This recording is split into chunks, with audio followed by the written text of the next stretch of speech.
નમસ્કાર, આપ જોઈ રહ્યા છો spark today news. Makar Sankranti એ દિવસ છે જ્યારે તમામ ઉંમરના લોકો હૃદયમાં ખુશી અનુભવતા સુંદર વસ્ત્ર પરિધાન કરી અને વહેલી સવારથી જ પોતાના ઘરની છત અને અગાસીઓ પર ચડી હર્ષોલ્લાસ સાથે પતંગ ઉડાવવાનો આનંદ માણે છે।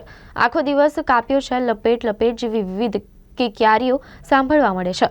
આકાશ ઇન્દ્રધનુષની માફક રંગબેરંગી પતંગો વડે છવાઈ જાય છે। ગુજરાતીઓ આ દિવસે તલ સાંકળી તલ અને ગોળમાંથી બનાવેલી વાનગી અને ચીકી એક મીઠાઈ ખૂબ ખાય અને ખવડાવે છે।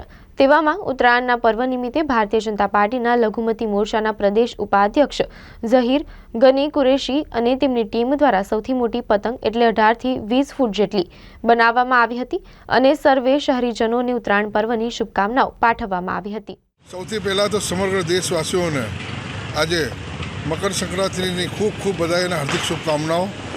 સાથે સાથે આજે જે મકર સંક્રાંતિ જે ઉત્તરાયણનો તહેવાર છે, યાકુત વડોદરા શહેર યાકુતપુરા સ્વર્ગીય ગનીભાઈ કુરેશી માર્ગ ઉપર આજે વડોદરા શહેરની સૌથી મોટી પતંગ જે 18 થી 20 ફૂટની પતંગ આજે જે મુસ્લિમ અગ્રણીઓ દ્વારા બનાવવામાં આવી છે, તે બદલ તો હું તમામ મારા મિત્રોનો હું ખૂબ ખૂબ આભાર માનું છું।